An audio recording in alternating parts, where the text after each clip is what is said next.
A hush fell over the camp as night descended, the sky's darkness lit only by the dull glow emanating from the meteoric stone at the settlement center.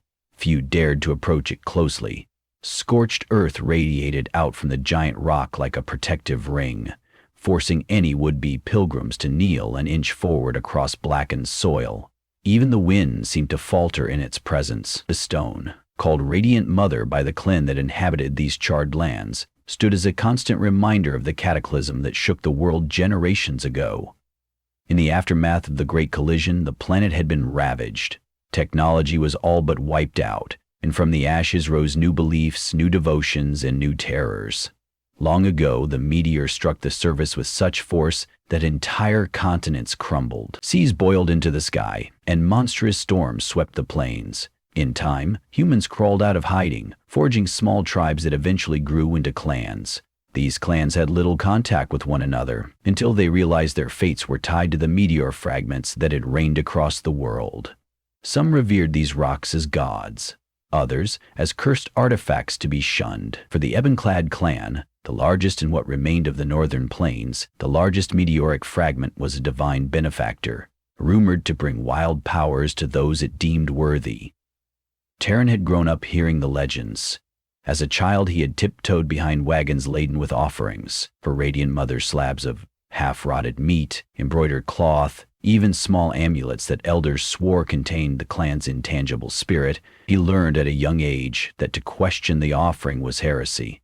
Everyone wanted the stone's blessing, though no one truly understood its origins. Taran had once watched a man place his bare palm on the rock, trembling in such rapture that he collapsed. The man's hair, previously as black as obsidian, turned bone-white within moments. After he woke from that peculiar trance, he declared that he could see glimpses of the future. The rumor of his gift spread, but soon after, he slipped into a feverish madness and vanished into the desert. Taran's own life changed the day he felt the rock's power flow through him. He had never intended to touch it. No mere child of the Ebon-clad was supposed to be near the stone without proper rites. But he'd been curious, drawn by the shimmering aura it seemed to leave in the air. He barely grazed it, enough for the faint hum to reverberate inside his skull. He'd shaken violently, as though an invisible force possessed him. A flash of searing light filled his vision. Though the memory was blurry, he distinctly recalled a glowing figure, a presence that spoke in a language beyond his comprehension. He blacked out a second later. When he awoke, his family and clan elders stood around him, half in terror and half in awe. The Stone's Bride, as they called the caretaker who performed daily rituals, examined Taran's pupils and found that they had turned a milky gray. Yet Taran still saw just fine. Mysteriously, he felt stronger, quicker, more alive. He had the sense that the artifact had awakened something in him, though he couldn't describe what that might be. From that day forward, the elders watched him with uneasy respect. Years passed, and Taran learned to carry himself with a humble dignity, aware that his clan believed him to be chosen, if not cursed. The lines between reverence and suspicion were razor thin. His father died from a sudden plague, and people whispered that Taran had drawn misfortune upon him. But they also believed Taran alone could protect them against rival clans that roamed the wasted plains. He grew adept in the arts of bartering, stealthy scouting, and survival. Most importantly, he felt the roiling current of power in his blood whenever he neared the meteoric stone. One blistering day, a messenger from the Emberhorn clan arrived, riding an enormous sinewy lizard that hissed at any who dared come close. Taran, tasked with greeting visitors, stepped forward. The messenger refused to dismount, so they locked eyes in the swirling dust. "We have heard tidings that your sacred rock harbors a new seer," the Emberhorn envoy said, wariness lacing each word. "Tell us, does this seer speak of unity with Emberhorn or war?" Taran realized that the rumor of his unusual encounter had spread far beyond Ebon-clad territory. He swallowed, summoning his courage. "No one here calls me seer, and if you desire counsel with the stone, you must negotiate with our elders." The visitor sneered. "Be warned, Ebon-clad. Our star-blessed stone herald has foreseen a blood moon. Conflict is on the horizon. Choose your alliances wisely, or you will be left to wither in the dunes." Terran stayed silent as the messenger turned his mount and rode off. Though his clan's domain was broad, the Emberhorn people were not to be taken lightly. They possessed their own chunk of meteorite, rumored to smolder like embers, bestowing strength upon those who touched it. The Ebon-clad clan had never learned the full extent of Emberhorn's fragment. It was said to lodge in a deep cave where it pulsed with a steady crimson glow. Their clan believed themselves the meteor's rightful heirs. It seemed that each fragment might emanate different properties, granting boons or curses to those who dared bond with it. An emergency council was called that evening. Torches flickered around the open-air circle in front of the Radiant Mother. Elders in tattered robes mumbled incantations, seeking the stone's guidance. Turan stood at the edge of the gathering, shifting weight from one foot to the other. He could sense fear rippling through the crowd. The day's heat still baked the air, intensifying their unease. Finally, the clan leader, a wiry woman named Uzanti, spoke. "The Emberhorn threat cannot be ignored. They demand we share our blessings, but you know how quickly these demands can turn into subjugation," she said in a low voice, her lined face stark in the torchlight. "And yet we can't risk a direct confrontation without first reaffirming our bond with Radiant Mother." A restless murmur moved through the assembly. It was no secret that a select few in Ebon-clad had placed their hands upon the meteor. Many had died soon after, or wandered off mad.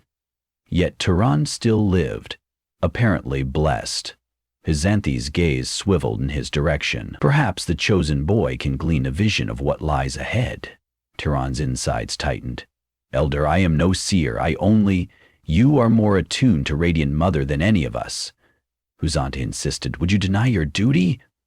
Uzziah, a hunched old man with a scraggly beard, spoke up.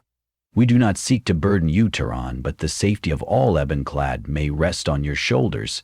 If you can offer Radiant Mother the correct supplication, perhaps she will reveal our path." Turan stared at his feet.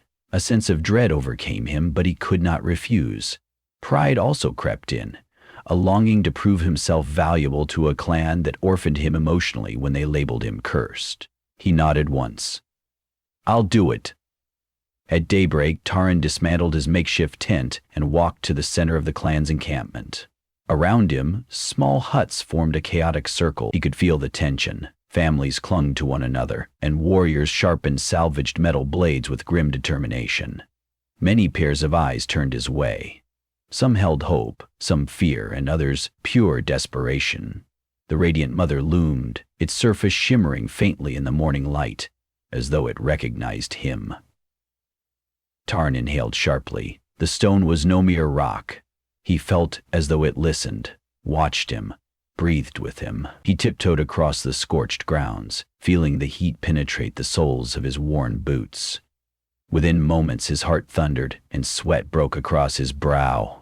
As he approached, the stone's color shifted from dull gray to a swirling pattern of pale turquoise. A strange wind coiled around him. He laid his bare palm against the meteor. The reaction was instantaneous.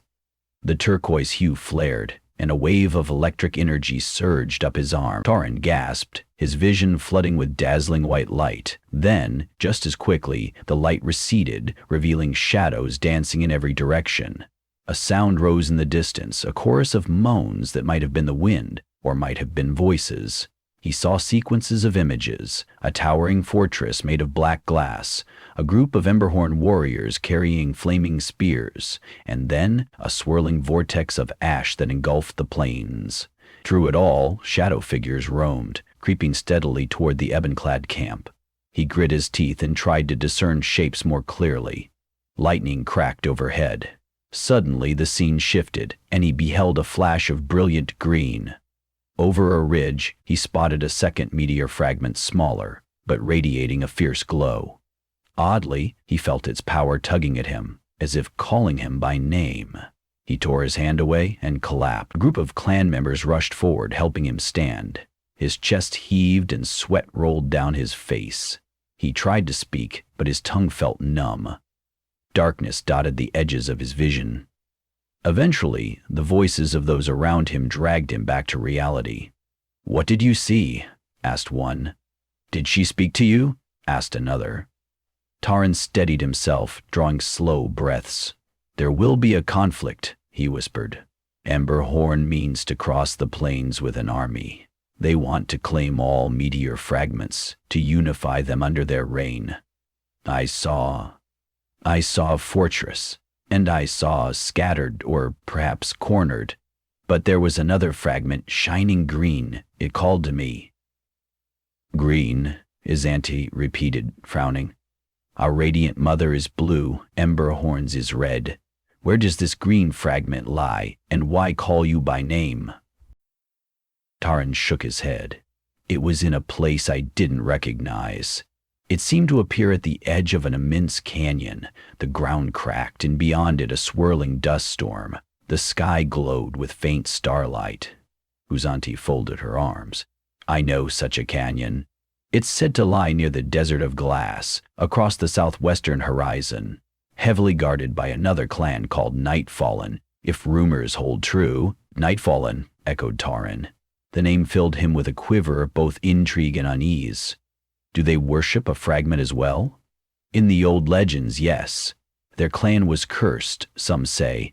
Others claim they are shape-changers at night, twisted by contact with a stone. The elders exchanged knowing looks. A ripple of uncertainty passed through the circle.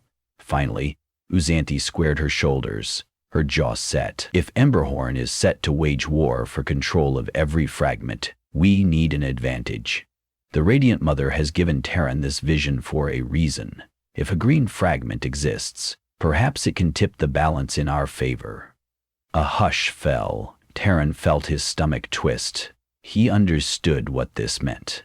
He would be asked to leave the safety of the ebon-clad territory, to venture where few from the clan had gone, to face an unknown group rumored to be cursed, and that was assuming he lived to find the artifact. He looked at the swirling turquoise pattern on Radiant Mother's surface and swallowed his fear. I'll go, he said quietly, the words more certain than the trembling in his gut. They set out the next morning. Taran was granted the clan's strongest pack beast, a massive creature resembling a muscular horse-lizard hybrid, fitted with harnesses to carry supplies. Accompanying him was Ori, a formidable tracker with keen survival instincts, and Miri, the clan's unspoken champion, a woman who seldom spoke but moved with lethal grace, her eyes revealing the faint golden tint of someone who once touched the stone. They had no illusions about the danger that lay ahead, but they also recognized that time was short. Signs of Emberhorn scouts had already been spotted circling the region. Their journey began along a winding canyon path, the walls of which were adorned with the scrawling remains of a collapsed civilization. Crumbling buildings and half-buried highways whispered of the world that once was. Now, all that remained was a dusty labyrinth of broken concrete and rusted steel beams. The wind whined through the gaps, carrying flecks of sand that stung their eyes. They trudged forward in grim resolve, each step echoing in Taran's ears like a pounding heartbeat. By dusk, they reached the outskirts of the desert. The air shimmered with heat, and jagged shards of reflective black glass jutted out of the sand, remnants of the planet's surface fused by the meteor's infernal impact. The three travelers pitched their tents in a spot where a fractured slab of concrete provided partial shelter.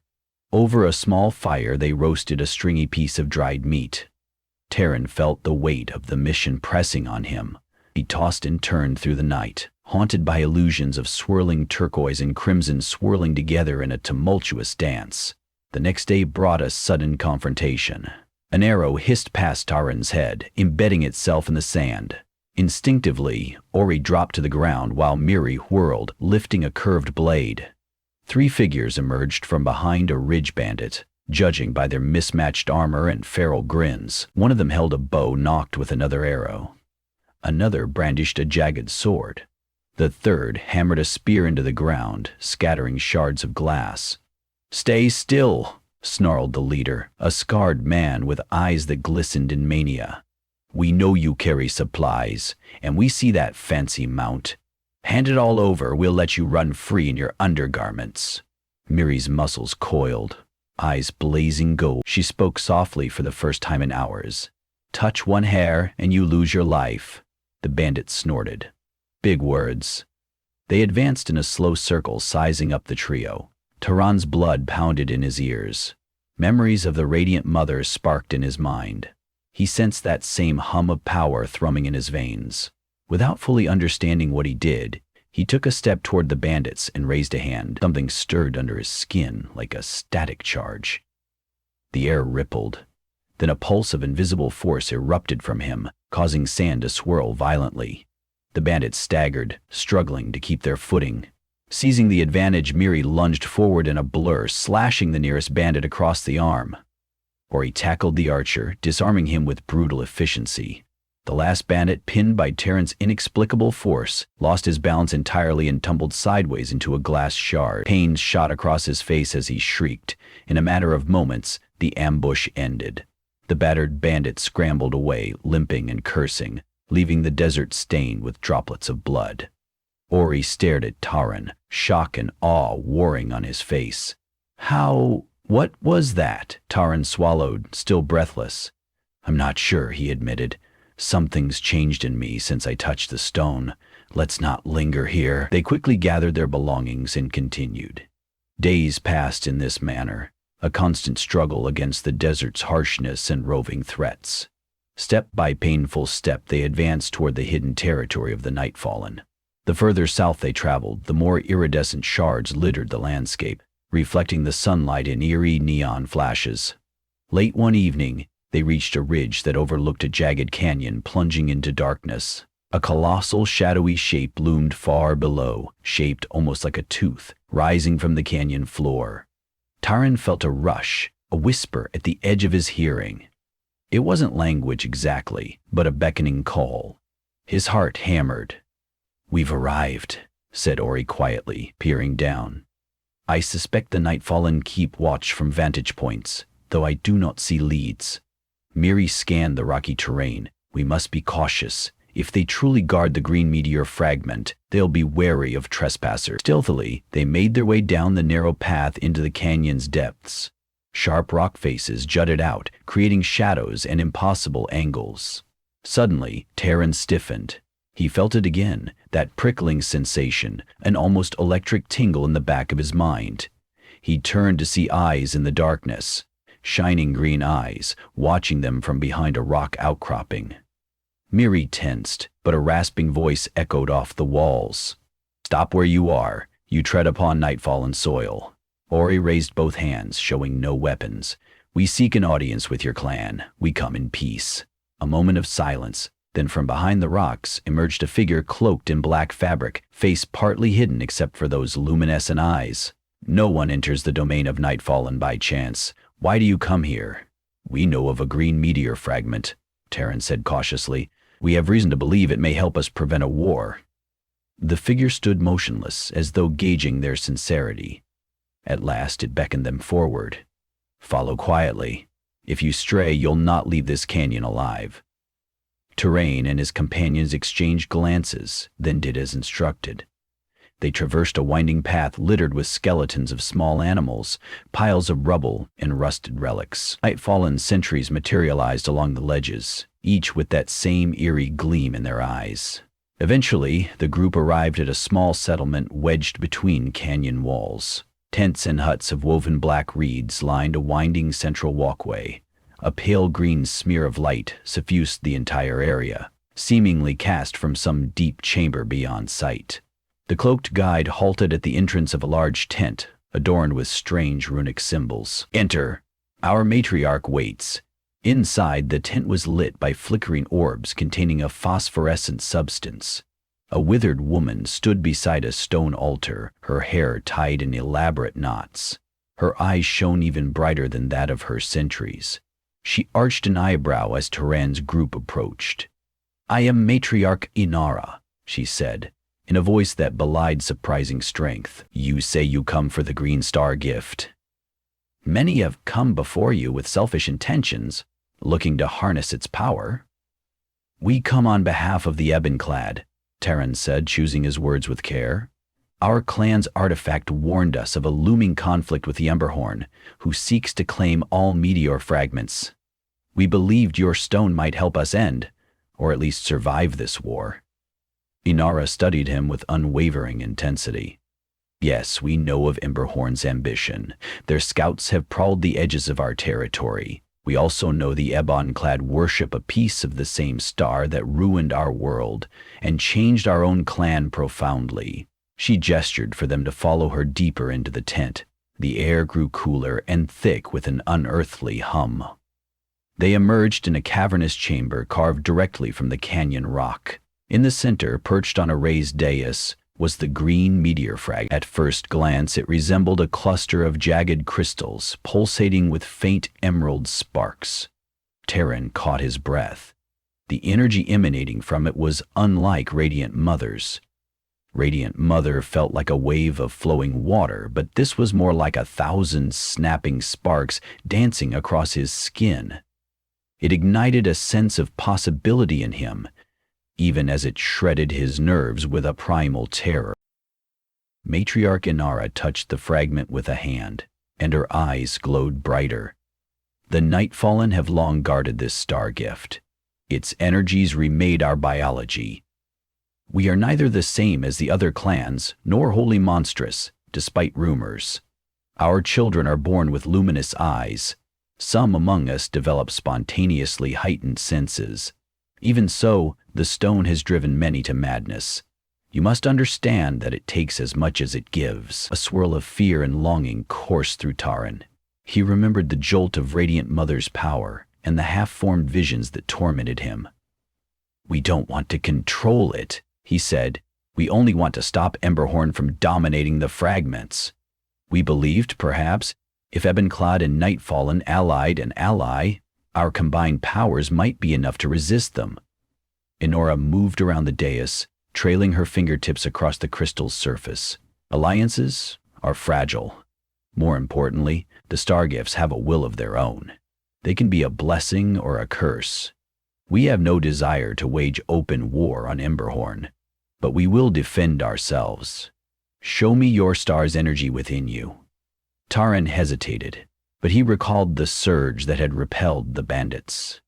Right then, as he looked at the meteor fragment, he felt it awaken. He lifted his hand, focusing on the thrumming in his blood. A faint ripple distorted the air, stirring dust motes in the chamber. Inora's eyebrows lifted. "You have been touched," she remarked, "and you carry that touch well. Perhaps a unity of star gifts is not impossible. Let me see if the Green Mother responds to your ebon-clad current." Without waiting for Terran's consent, Inora guided his hand toward the fragment. A rush of green light flared at the point of contact. Terran's entire arm lit up with veins of emerald radiance. A searing heat coursed through him, blending with the turquoise lingering in his cells. The stone pressed back against his hand with an almost living force. Suddenly, he was overwhelmed by visions again. Emberhorn armies, a battered ebon-clad camp, another fragment in an unknown land. Each piece of meteor swirling around a vortex of cosmic energy that threatened to tear the planet's surface anew. His knees buckled, and he would have fallen had Inora not steadied him. "So you see," she whispered, "this star's powers show only glimpses of the ragged tapestry that ties the fragments together." When Terran could speak, his voice was raw. "Emberhorn's plan is bigger than I thought. It's not just about unifying the fragments, but channeling their combined force. They're forming something that could reshape the world again." Inara's expression tightened with concern. "We will not surrender our fragment. However, if you wish us to stand with Ebon-clad, you must rid the canyon of Emberhorn's scouts who prowl these paths. They hamper our ability to move freely and gather resources. Do this, and I will take a contingent of Nightfallen to your homeland to forge an alliance." Taran exchanged quick glances with Miri and Ori. Miri spoke solemnly. "We are few, but we can do it." So began a tense hunt through the darkness. At night, Taran's group cooperated with Nightfallen warriors, who moved with preternatural speed and stealth. They cornered Emberhorn scouts in narrow crevices, ambushed them mid-scouting route. In the flickering moonlight, Taran watched the Nightfallen fight with chilling efficiency, their eyes blazing green like fabled beasts. Ori's prowess with the bow and Miri's blade work complemented their methodical tactics. Terran harnessed the subtle telekinetic force gleaned from Radiant Mother, knocking unsuspecting scouts off ledges or disarming them from afar. Each skirmish was swift and decisive, ensuring no alarms spread. Within 3 nights, the canyon was quiet again. At dawn on the 4th day, Matriarch Inara stood before Terran with an entourage of a dozen Nightfallen warriors, all bearing the faint emerald glow in their eyes and around their wrists. "We will make good on our pledge," she said. "Let us journey to Ebon-Clad." The return trek took less time, as they traveled by night to avoid the blazing sun and conceal their movement. When they approached the Ebon-Clad camp, Uzanti and the elders stood in tense formation. Their expressions of shock at seeing the Nightfallen in their midst soon shifted to wary acceptance, thanks to Taran's leading presence. Discussion stretched until sunrise, with each side voicing fears and hopes. Finally, a pact was sealed. Ebon-Clad and Nightfallen would unite to resist Emberhorn's impending war, sharing knowledge gleaned from their star gifts for mutual defense. During those negotiations, Terran found moments to step away. He paused before the Radiant Mother. Its turquoise swirl flickered. As though greeting his emerald-laced aura, he knelt, pressing both hands to its warm surface. His mind wandered, imagining a future in which all fragments were combined or balanced. Whether that would mean the planet's renewal or a second cataclysm, he did not know. His thoughts drifted to the possibility of forging something beyond war. If the clans realized they were mere children fighting over the shattered remains of a cosmic visitor, perhaps they could find harmony. But old grudges and legends ran deeper than the canyons. Power was a potent lure. A commotion broke out near the edge of the camp. Emberhorn envoys had arrived under a banner of truce. Terran and the others gathered quickly. The Emberhorn spokesman, a tall man clad in blackened metal plates, scanned the assembled Ebon-Clad and Nightfallen warriors, the tension crackling in the air like static before lightning. Behind him stood 6 soldiers, clutching red glowing stones embedded into their armor, presumably shards of their meteor fragment. Their eyes burned with raw ambition. "We come to parley," the spokesman announced, though his tone brimmed with condescension. "Emberhorn offers a unification of all clans. Surrender your fragments to us, and we will spare your people. Refuse, and face annihilation." A hush gripped the crowd. Taran stepped forward, pulses of turquoise and emerald trailing his footsteps. "We will not surrender," he said, voice resonating with an inner current. "Your thirst for dominance ends here." A sneer curled the spokesman's lips. "So be it. You've chosen war." With that, he turned, the soldiers forming ranks behind him as they marched away, vanishing into the swirling dust. Uzanti's face was grim. Matriarch Inara's eyes gleamed with cold fury. For a long moment no one spoke. Then Miri said what they were all thinking. "They'll be back, and in greater numbers." Taran nodded. Within his chest, the stone's power roiled. 2 shards were united here, blue and green. Emberhorn had red. Who knew how many other fragments existed in hidden corners of the world, worshipped by unknown clans, each with its own gifts and curses. The conflict to come would be unlike any in living memory. Yet Taran found the smallest kernel of hope in the alliance forged today. The Radiant Mother and the Green Star Gift might stand together in defiance. That evening, as scouts were sent out to fortify the perimeter and watch for Emberhorn's armies, Taran stood between the 2 meteor fragments. Radiant Mother's turquoise glow on one side, the Nightfallen's emerald crackle on the other. He lowered himself to his knees, letting the swirling energies merge around him. Though uncertain and fearful, he whispered a silent plea that the union of these shards would protect their world from further ruin. In the silence, the cosmic stones pulsed in tandem, as though answering his unspoken prayer. Those who came too close claimed they heard a voice echo in the wind, neither male nor female, yet resonating from some otherworldly plane. Whether it was the Stargifts themselves or the echoes of a dying world, none could say. All they knew was that fate was in motion, fueled by meteoric faith and the promise or peril of rival shards hungry for dominion. In that hush before the coming storm, Taran felt a tremor in the earth beneath his feet. Perhaps it was just the shifting sands, or perhaps something deeper, older, the meteor's cosmic heartbeat.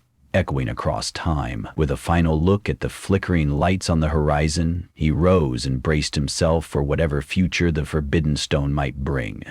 For in this broken world, all that remained was a fragile alliance, a single held breath shared by every living soul, waiting for dawn and the final confrontation with the relentless force that once fell from the heavens.